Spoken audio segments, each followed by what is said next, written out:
There was no way of telling the commissioner's quarters by size alone. There was no space on the moon, not even for terrestrial officials. Nor, for that matter, was there any way of changing the overwhelming fact about the moon, that it was underground at low gravity, even for the greatest Earthman who ever lived. Man is still the creature of his environment, sighed Luis Montez. I've been 2 years on the moon, and there have been times when I have been tempted to stay on. But I have just passed my 40th, and if I intend to go back to Earth, it had better be now, or I won't be able to readjust to full gravity. Conrad Gottstein was only 34 and looked younger. He had a wide, round, large-featured face, the kind of face one didn't see among the Lunarites. He said, "You sound apologetic." "I am," said Montez. "I am ashamed that I should be reluctant to take up Earth's burden, gravity and all. Yeah, I imagine taking back the other 5/6 will be hard," said Gottstein. "I've been on the moon only a few days, and already I feel that 1/6 G is perfectly fine." "You won't feel that when the constipation starts and you start living on mineral oil," said Montez with a sigh. "But that will pass. And don't think you can imitate the light gazelle just because you feel light. There's an art to it, so I understand. Impossible to learn everything about the moon from a post on Earth. So I have left you a full report, as my predecessor did for me." His eyes looked straight into Gottstein's. "Besides," he said, "there is something I want to talk to you about that I have been putting off because I did not know how to approach it." "You make it sound serious." "I wish I could make it sound serious. Frankly, it sounds silly. There are only some 10,000 people in the lunar colony. They're hampered by an insufficiency of resources, an insufficiency of space, a harsh world, and yet," said Gottstein encouragingly, "there is something going on here. I don't know exactly what, which may be dangerous. Let me be frank with you. Earth has lost its nerve." "What does that mean?" "Well, just about the time the lunar colony was being established, Earth went through the Great Crisis. I don't have to tell you about that." "No, you don't," said Gottstein with distaste. "The population is 2 billion now from its 6 billion peak. Earth is much better off for that, isn't it?" "Oh, undoubtedly, though I wish there had been a better way of achieving the drop. But it's left behind a permanent distrust of technology, a vast inertia, a lack of desire to risk change because of the possible side effects. The lunar colony is a hangover, a last remnant of the period before the crisis, something that was carried through as a last sad forward thrust of mankind before the Great Retreat. The lunar colony is man's frontier, not just physically, but psychologically too. Here is a world that doesn't have a complex environment in delicate balance to upset. Everything on the moon that is of any use to man is man-made. The moon is a world constructed by man from the start and out of basics. There is no past to long for or dream about. There is no direction but forward." "You're referring to the proton synchrotron, I suppose?" "Yes. When was the last new synchrotron built on Earth? But aren't you making it out a lot worse than it is? Earth isn't a know-nothing planet altogether. We did develop the electron pump.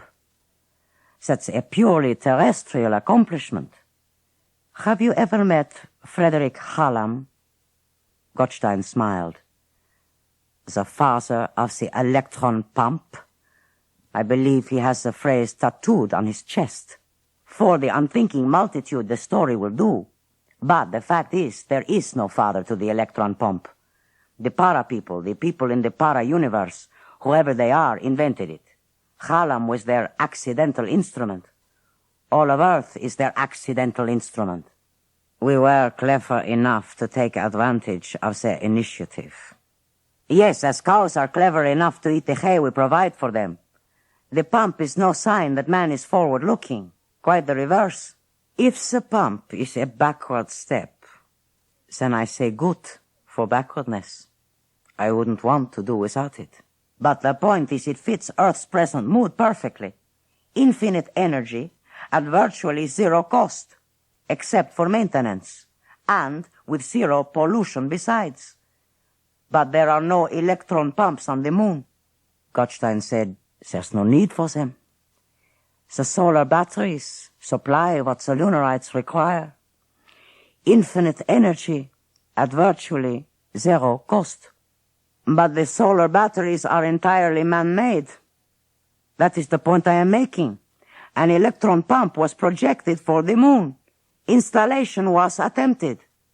And it did not work. The para people didn't accept the tungsten. Nothing happened. Why not? Who knows? The point is that the para people didn't bite, and we ourselves, without them, could do nothing. We ourselves, repeated Gottstein thoughtfully. By that you mean the Earthmen? Yes. And the Lunarites? Do you have any reason to suppose that they intend to do us harm? I can't answer that. The scientific equipment on the moon is run by Earth, I believe. That is correct. The large equipment, that is, all of which has been in existence for 50 years. And what has been done since? Very little by Earthmen. What about the Lunarites? I'm not sure. Their scientists work in the large installations, but I once tried to check time cards. There are gaps. Montes, I take it you are telling me all this so that I will try and find out what the Lunarites are doing. That's about it, said Montes unhappily. But you don't even know that they are doing anything at all. I feel that they are, Gottstein said. The same vessel that brought me to the moon brought someone else. A large party came, but one face in particular triggered something. Now our talk is pushing a button, and suddenly he comes back to mind. I had better get a list of the passengers and see if any name means something to me. He is a physicist or a scientist of some sort, he muttered. And I associate him with danger.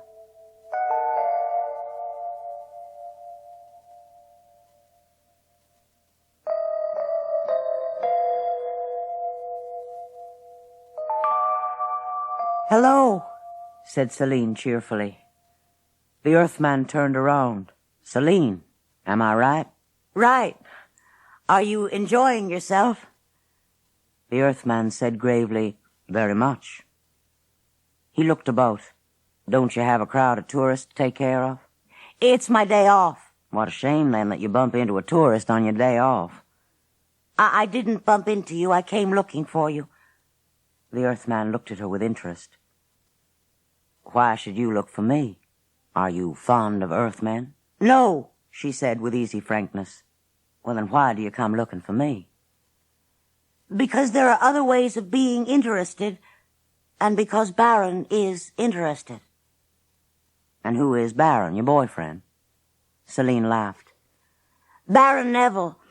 He's a lot more than a boy, and a lot more than a friend. We have sex when we feel like it. Well, that's what I meant. Do you have children? One boy, he's 10. He spends most of his time in the boys' compound.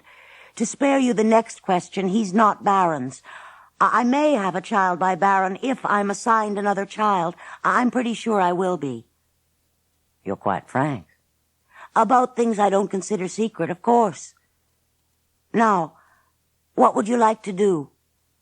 That is a broad-beamed invitation. Would you like to set boundary conditions so that my answers will not innocently offend you? Are you a physicist? The Earthman hesitated. Why do you ask? Just to hear what you would say.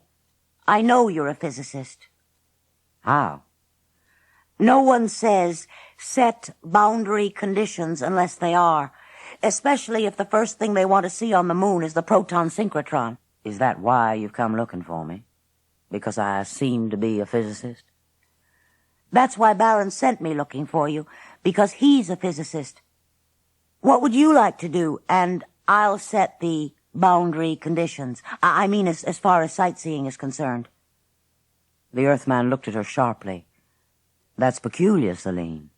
Your job is sufficiently distasteful so that you are glad to have the day off, and yet your way of spending it is to volunteer to resume your job for me, particularly, just because of a little interest.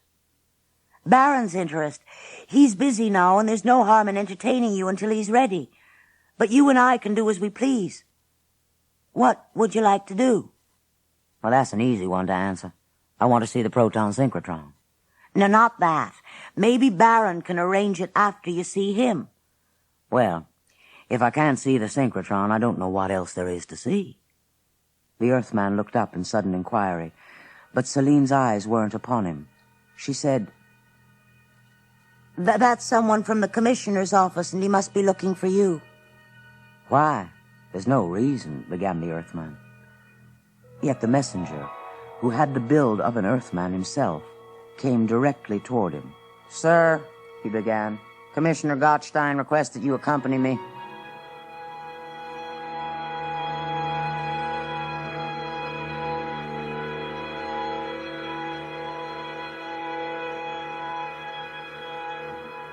Baron Neville's quarters were harsher than Celine's. His books were on bold display, his computer outlet was unmasked in one corner, and his large desk was in disarray. Celine entered, folded her arms, and said, If you live like a slob, Baron, how do you expect to have your thoughts neat? I'll manage, said Baron grumpily. How is it you haven't brought the Earthman with you? The commissioner got to him first. The new commissioner? Gottstein. That's right. Why weren't you ready sooner? Because it took time to find out. I won't work blind. Well, then, we'll just have to wait. Didn't he think it strange that he should be talking to a female tourist guide who just happens to know a physicist? Why strange? I said you were my sex partner. There's no accounting for sex attraction, and a physicist may well condescend to a lowly tourist guide. Whatever he has on his mind, it isn't involuted. You're sure of that? Yet the commissioner got to him before I did. You consider that good? Why should I consider it bad? An open invitation to a meeting isn't particularly involuted either. Celine, please don't insist on making judgments. It's irritating. The man is not a physicist in the first place. Did he tell you he was? Celine paused to think. I called him a physicist. He didn't deny it, but I don't recall that he actually said he was. And yet, I'm sure he is. It's a lie of omission, Celine. He may be a physicist in his own mind, but there isn't a lab on Earth that would give him working room. He happens to be on Fred Hallam's crud list, and he's been top man there for a time. I checked. And it sounds so good that it's too good. I don't see what you're getting at. Doesn't it seem to you we ought to trust him? After all, he's got a grievance against Earth. Ben didn't sound... Ben, said Neville sardonically. Ben, repeated Celine firmly. Ben didn't sound like a man with a grievance. No, but he managed to make you think he was someone to be liked. I'm not that easy to fool, and you know it, Baron. All right, don't get angry. It's just that we'll have to wait now. And as long as we do, guess what I'm thinking? Think it by yourself. I'm not in the mood.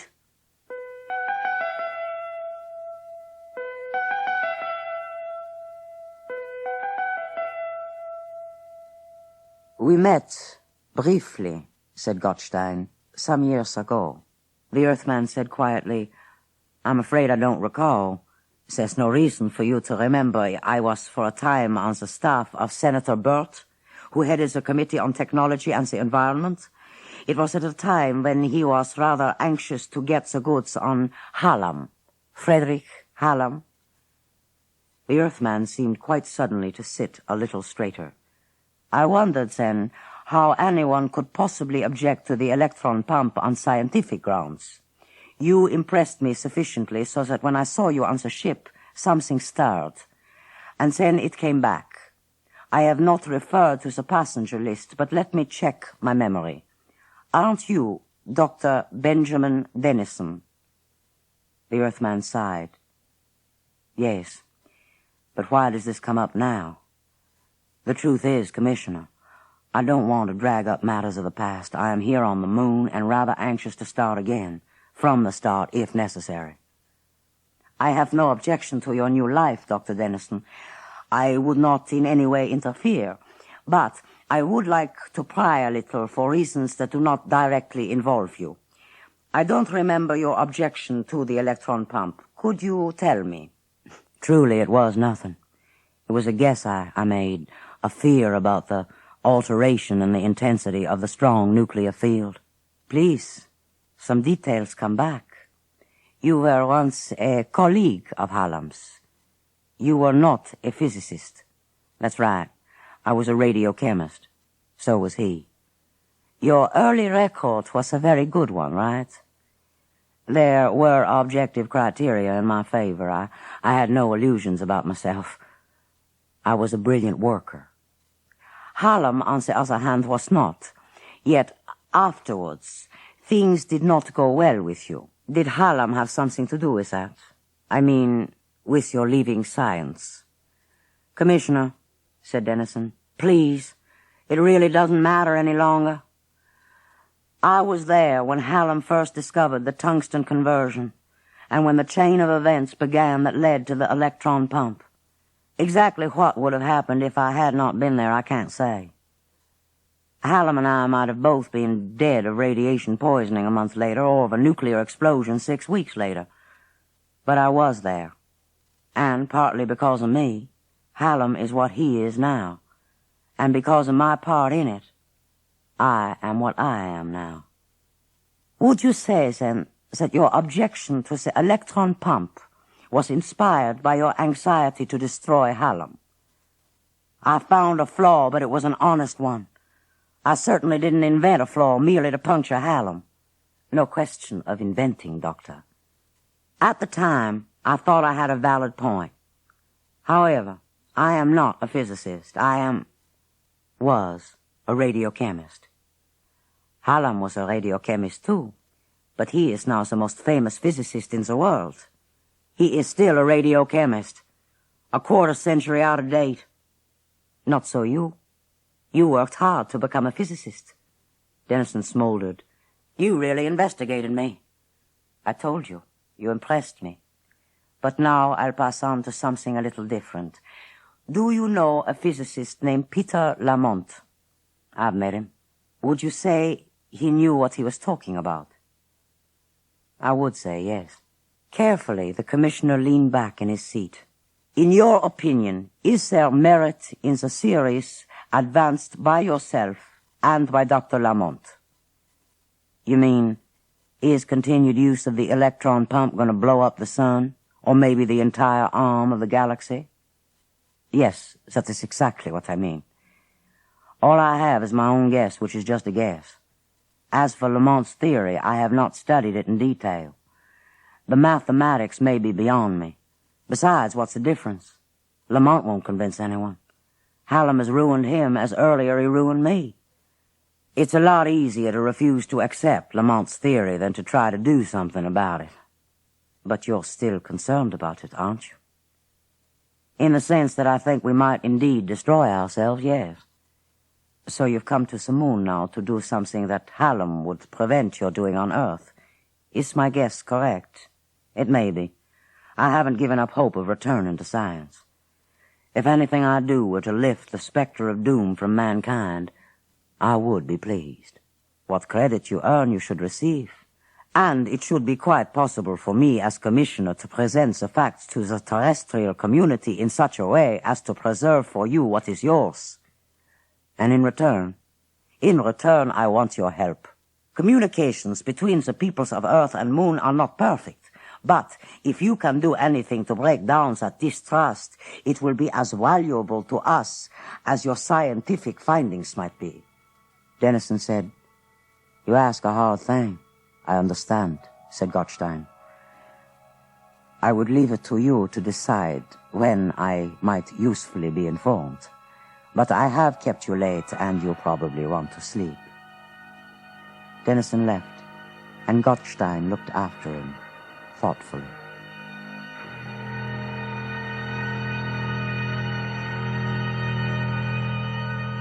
Dennison opened the door. The dark-haired man said, I'm sorry, am I early? Early?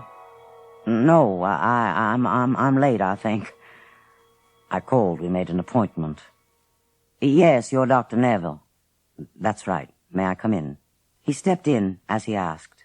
Neville said, Celine tells me you intend to stay on the moon. That was my intention. She judged you to be a physicist. But of course she's wrong. I was trained as a radiochemist. You haven't worked at that either for a long time, Doctor. We may be out of it up here, but we're not that far out of it. You're one of Hallam's victims. Are there so many you speak of them as a group? Why not?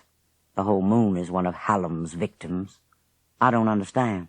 We have no electron pump stations on the moon. None have been established because there's been no cooperation from the para-universe. No samples of tungsten have been accepted. Surely, Dr. Neville, you don't intend to imply that this is Hallam's doing? In a negative way, yes. Why must it be only the para-universe which can initiate a pump station? Why not ourselves? Is the electron pump so important to the moon? Surely the solar batteries are effective and sufficient. They tie us to the sun, Doctor. They tie us to the surface. By the way, since you mentioned the electron pump, have you heard anything about the theories of Peter Lamont? No, I don't think I know the man. He has some interesting thoughts on para-theory. He believes that with continued use of the pump, the strong nuclear interaction will grow basically more intense in the space of the solar system, and that the sun will slowly heat up, and, at some crucial point, undergo a phase change that will produce an explosion. It doesn't occur to you that the initiation of that kind of doubt, that the pump is dangerous, might be used as but another device to keep the moon from developing stations of its own? Of course not. That would be cracking walnuts with nuclear explosions. No, I'm sure Lamont is sincere. In fact, I had similar notions once. I had some dim hope I would be able to investigate the matter on the moon without Hallam's interference, and I thought perhaps I might get the use of the synchrotron. Do you know how far back the requisitions have piled up? However, we have established laboratories of our own. We can give you space. How useful our facilities would be to you, I can't say, but you might be able to do something. Dennison said, Why do you so readily offer me working space? Because you're from Earth, and we are fellow sufferers at the hands of Hallam. What do you expect to get out of it? Your help. There is a certain amount of misunderstanding between the scientists of Earth and the moon. You could act as a bridge between us to the benefit of both. Call on me during the next couple of days, and I will see about placing you in a laboratory. They shook hands, and Neville left.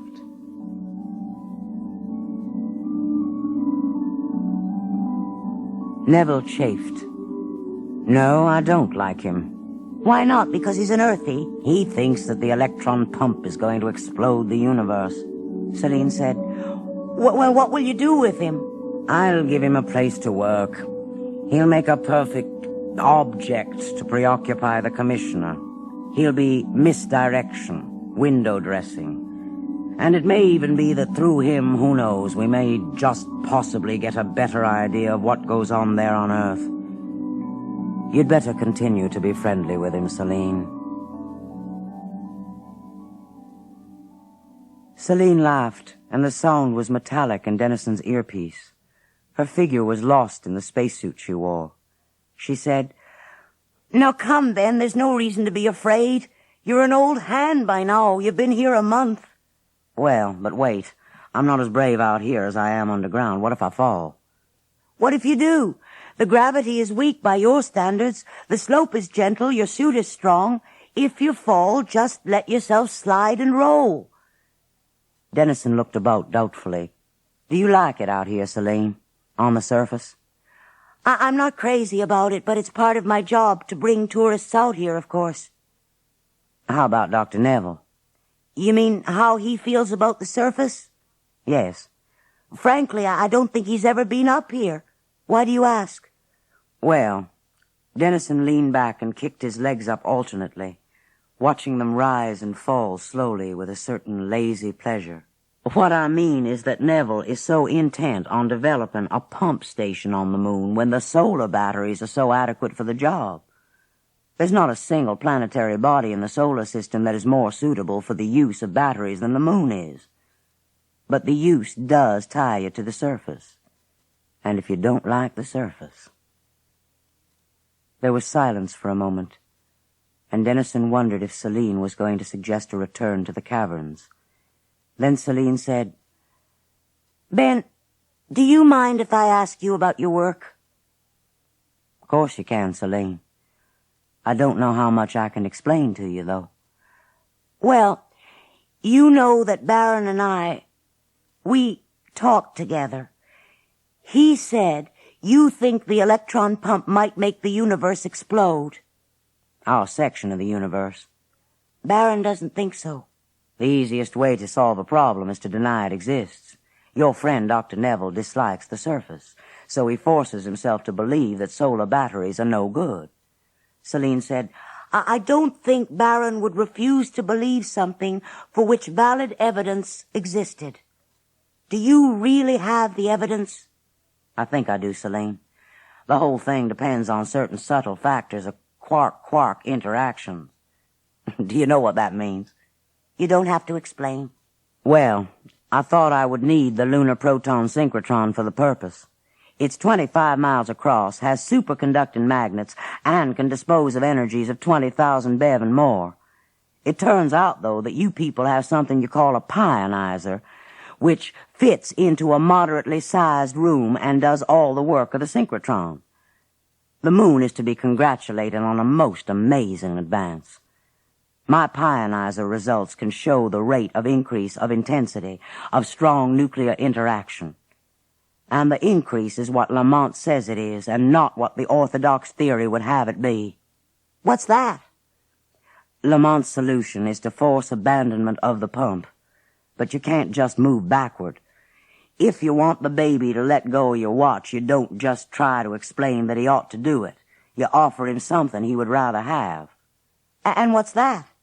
Ah, that's where I'm not so sure. I do have an idea based on the quite obvious fact that the number 2 is ridiculous and can't exist. There was silence that lasted for a minute or so, and then Celine, her voice as absorbed as his, said, Let me guess your meaning. It could make sense to suppose that our own universe is the only one that can exist or does exist. Once, however, evidence arises that there is a second universe, the one we call the para-universe, then it becomes absolutely ridiculous to suppose that there are only 2 universes. If a second universe can exist, then an infinite number can. Dennison heaved himself into a sitting position and looked down on the suit-encased girl. She said, I was just guessing. He said, No, you weren't.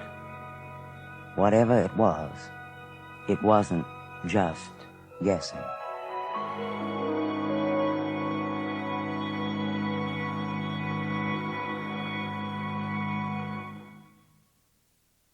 Please turn the cassette over. We continue on the other side.